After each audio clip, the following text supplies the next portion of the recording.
Sir ஒரு நல்ல விஷயங்கள் பண்ணாங்க இப்படி மாத்தி மாத்தி பேசிதான் சார் நாட்டை குட்டி சவர ஆகுறது. எதை வச்சு சொல்றீங்க? இப்போ இந்த சிங்கப்பெண் அதிரடி சிறப்புடைய மக்களுக்காக வந்து லான்ச் பண்ணிருக்காங்க. அதை இப்படி போட்டு நீங்க இழிவுபடுத்துறீங்க, உங்க மேல கேஸ் இழிவுபடுத்துறீங்க. எதை வச்சு சார் சொல்றீங்க? சார் நீங்க இந்த மாதிரி தான் சார் ஒரு நல்ல விஷயங்கள் பண்ணாங்க இப்படி மாத்தி மாத்தி பேசிதான் சார் நாட்டை குட்டி சவர ஆகுறது. எதை வச்சு சொல்றீங்க? சார் நான் கத்தி எடுக்கிறேன்னாக்க அது ஆப்பிள் வெட்டுறதுக்கு சார், ஆரஞ்சு வெட்டுறதுக்கு சார். நீங்களே எப்படி சார் முடிவு பண்ணுவீங்க? அதை நான் வந்து கொலை பண்றதுக்கு எடுத்தேன்னு கத்தி எடுக்கிறதுக்கு கத்தி வந்து பட்டாக்கத்தியா எடுக்கிறீங்க. நான் பட்டாக்கத்தி சாதாரண கத்தி தான் சார். அந்த கத்தியை வச்சு நான் ஆப்பிள் வெட்டுவேன், ஆரஞ்சு வெட்டுவேன். புரியுதுங்களா? விஜய் சாரே அப்பவே சொல்லியிருக்காரு மாங்காய் வெட்டுறதுக்கும் தேங்காய் வெட்டுறதுக்கும் அப்படின்னு சொல்லியிருக்காரா இல்லையா? இருக்கும்போது நான் அந்த மாதிரி எடுக்கிறது இல்லை. சிங்க பெண்கள் உங்களுடைய பாதுகாப்பு தான் இருக்குது. முதல்வர் வந்து ஒரு அதிரடி படையில் ஓபன் பண்ணிருக்காரு சிங்கப்பெண்ணு. அதை இந்த படத்துக்கு காமிச்சிருந்தா கூட சந்தோஷம் தான். அதை கொச்சைப்படுத்துற மாதிரி கூப்பிட்டு ஒரு 4 பேரை கூப்பிட்டு வந்திருக்கீங்களே, இது எப்படி? இல்ல அவர் பெருமைப்படுத்துறாரு. இல்ல அசிங்கப்படுத்தல. இல்ல அது வந்து அந்த வேடம் போட்டு நிக்கிறாரு. யார் இவங்களா? எதுக்கு இதை போட வச்சீங்க? அது அவர் தான் சொல்ல. அது அவர்கிட்ட பேசிருங்க. இந்த கேள்வி நீங்க கேளுங்க. நானே யாராவது கேட்பாங்க நினைச்சேன். நான் இல்ல நான் இல்ல நான் வந்து இல்ல நான் என்னுடைய உதவி இயக்குனர்லாம் நான் சொல்லியிருக்கேன். அது அவர் பதில் சொல்லுவாரு. இல்ல நான் வந்து அவர் கூப்பிடல. இல்ல நான் வந்து நாங்க எந்த பெண்ணுமே அது அவரு சொல்லுவார் பதில். வேற சொல்லுங்க. இல்ல பதில் சொல்லுங்க. சந்தோஷமா? ஏன்னா நமக்கு அவ்வளோ அறிவு இல்லை. அவர் தான் சொல்லணும். ஆட்டி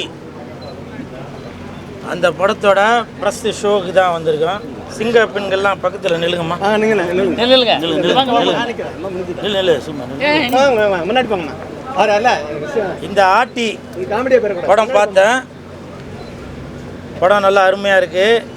இப்போ உள்ள காலகட்டத்துக்கு ஏற்ற மாதிரி இப்போது சில பத்திரிகையாளர் கேட்டிங்க, பெண் வேடம் போட்டு வந்திருக்காரு கூல் சுரேஷ் அப்படின்னு. இதை தாங்க நானும் கேட்குறேன். சிஎம் விஜய் சார், மாண்புமிகு தமிழக முதலமைச்சர் விஜய் சார், நாட்டில் நடக்கிற அந்த சிறு குழந்தைகளுக்கும் பெண்களுக்கும் பாலியல் அந்த மாதிரி தொந்தரவுலாம் நடக்கக்கூடாது, அதை இறுதி வேரோடு அறுக்கணும் அப்படின்ற ஒரு எண்ணத்தில் தான் இந்த சிங்கப்பெண் திட்டத்தை கொண்டு வந்திருக்காரு. இப்போ அவங்க கேட்குறாங்க, பெண் வேடம் போட்டு வந்திருக்காரு அப்படின்னு. ஒரு பெண்ணுக்கு ஒரு ஆண் சப்போர்ட் பண்ணக்கூடாதாங்க? இப்படி ஒரு விஷயத்துலையும் கேட்காம தள்ளி தள்ளி போனதால தான் இன்னைக்கு பெண்களுக்கு இவ்வளோ பிரச்சனை நடந்துட்டு இருக்கு. அப்போ நீங்கள் அந்த பெண்ணுக்கு ஏதாவது ஒரு சம்பவம் நடந்ததுக்கு அப்புறம் தான் நீங்கள் ஃபேஸ்புக்லேயும் ஆன்லைன்லேயும் போட்டு இந்த பொண்ணுக்கு இப்படி நடந்திருக்கு சிஎம் சார், நீங்கள் இதை கேட்க மாட்டீங்களா அப்படின்னு சொல்லி நீங்கள் அப்போ தான் ஆம்பளையாக மாறுவீங்களா? ஒரு பெண்ணுக்கு இந்த மாதிரி ஒரு துயர சம்பவம் நடக்கும்போது அப்போ நீங்கள் தட்டி கேட்க மாட்டீங்களா? நடப்பதற்கு முன்னாலே இந்த மாதிரி சம்பவங்கள் எதுவும் நடக்கக்கூடாது என்று தட்டி கேட்பவன் தாங்க ஆணு. சும்மா இப்போ நான் கூட வேஷம் போட்டு வரல. ஒரு பெண்ணுக்கு, ஏன்னா நானும் அக்கா தங்கச்சியும் கூட பிறந்தவன். இந்த நாட்டில் ஏதாவது ஒரு பெண்ணுக்கு ஏதாவது ஒன்று நடந்தால் அது என்னுடைய சகோதரிக்கு நடந்த மாதிரி தான். அந்த ஒரு எண்ணத்தில் தான் இன்னைக்கு இந்த சிங்கப்பெண்கள் அந்த திட்டத்திற்கு சப்போர்ட் பண்ணணும். மாண்புமிகு தமிழக முதலமைச்சர் விஜய் சாருக்கு சப்போர்ட் பண்ணணும்னு தான் வந்தேன். நீங்கள் தானங்க சொன்னீங்க மாற்றம் வேணும்னு. மாற்றம் வேணும்னு சொல்லுவீங்க, ஆனால் நீங்கள் மாற மாட்டீங்க. மாற்றம் வேணும்னு சொல்லுவீங்க, ஆனால் நீங்கள் மாற மாட்டீங்க. இது எந்த விதத்திலங்க நியாயம்?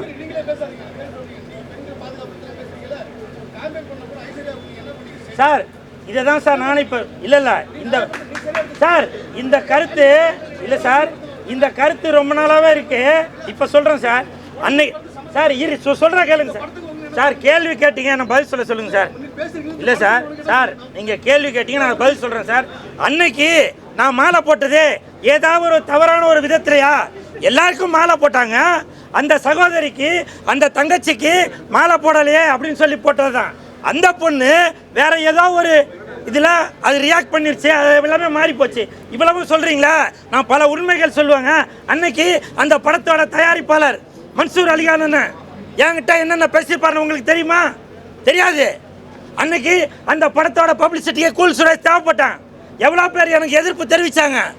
அந்த மன்சூர் அலிகான் கூட திரும்பி ஒரு பதிலுக்கு கூல என்ன நடந்துச்சுன்னு எனக்கும் தெரியும் அப்படின்னு ஒரு வார்த்தை சப்போர்ட் பண்ண. ஆனால் அந்த வீடியோவை எடுத்து மலையாளத்திலையும் கேரளாலையும் தெலுங்குலையும் ஆந்திராலையும் எல்லா இடத்துலையும் போட்டு பப்ளிசிட்டி தான் பண்ணாங்க. அன்னைக்கு ஏதாவது எனக்கு ஒரு பிரச்சனை நடந்திருந்தால் புரியுதா? அதனால இருங்க சார், நம்ம வந்திருக்கிறது படத்துக்கு சார். வேற ஏதோ கேள்வி கேட்டு தயவு செஞ்சு, ஏன்னா இன்னைக்கு லட்சக்கணக்கில் பணத்தை போட்டு கோடிக்கணக்கில் பணத்தை போட்டு இசக்கி கார்வண்ணன் அவர்கள் இந்த படத்தை தயாரிச்சிருக்காரு. இந்த படத்தில் நல்ல ஒரு கருத்தை சொல்லணும் அப்படின்ற ஒரு எண்ணத்தில் தான் இந்த படத்தை தயாரிச்சிருக்காரு இசக்கி கார்வண்ணன் அவர்கள்.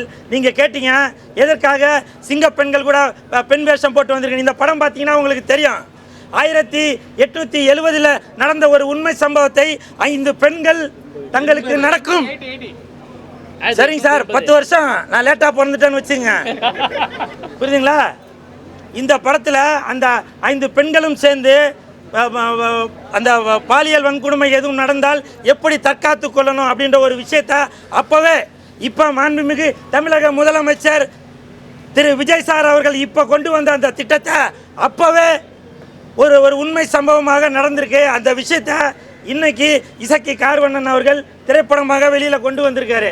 நீங்கள் கூட கேட்டீங்க, நீங்கள் இந்த மாதிரி படமே எடுத்துகிட்டு இருக்கீங்க, கமர்ஷியலாக ஒரு படம் எடுக்க மாட்டேன். இதுதான் அவர் நாட்டு மக்கள் மீது வைத்திருக்கிற ஒரு அன்பு, ஒரு பாசம். நம்ம தான் மாற்றம் வேணும்னு சொல்லிட்டு இருக்கிறோம். இந்த மாதிரி ஒரு விஷயங்கள் வரும்போது இந்த மாதிரி ஆட்டின்ற படத்தை நீங்கள் வெளியில் கொண்டு வருவீங்களா? அதை செய்ய மாட்டீங்க. ஊ சொல்றியா மாமா, ஊ சொல்றியா அப்படின்னாக்கா அதுக்கு அடிப்பான், கிளாப்ஸு பட்டாசு வெடிப்பான், மோளம் அடிப்பான். ஆனால் இந்த மாதிரி ஒரு கருத்துள்ள படத்தை கொடுத்தாக்கா அதுக்கு சப்போர்ட் பண்ணுவீங்களா? பொதுமக்களே பண்ண மாட்டீங்க. இப்போ நான் சொல்கிறேன் சார், மாண்புமிகு தமிழக முதலமைச்சர் விஜய் சார், இந்த ஆட்டி படத்தை நீங்கள் தமிழக அரசுக்கு பரிந்துரை செய்து விருது நீங்கள் தரணும் சார். ஏன்னா இது சம்பாதிக்கணும் அப்படின்ற நோக்கத்தில் இந்த ஆட்டி படம் எடுக்கலை. முதல்ல ஆட்டி அப்படின்னா என்ன அர்த்தம்னு சொல்கிறேன்னு கேளுங்க. விஜய் சார் ஜெயிச்சப்போ கூட நிறையா பேர் கமெண்ட்லாம் சொல்லியிருந்தீங்க, வந்துட்டாரு ஆட்டிக்கிட்டு அப்படின்னு. நான் இப்போ சொல்கிறேங்க, ஆட்டிக்கிட்டு தாங்க வந்தார். ஆட்டினா அது ஒரு தவறான வார்த்தை இல்லை, இலக்கணத்தில் எடுத்து பாருங்க. ஆட்டி என்றால் ஆட்சி செய்வதற்கான அர்த்தம். அது புரியுதா? ஒரு ஆளுமை, அது ஆளுமையோட தான் விஜய் சார் வந்திருக்காரு. அதனால நீங்கள் ஆட்டின்னு சொன்னாங்க அது கொச்சைப்படுத்த வேண்டிய வார்த்தையே இல்லை. நீங்கள் இந்த படம் பார்த்தீங்கன்னாக்கா தெரியும்.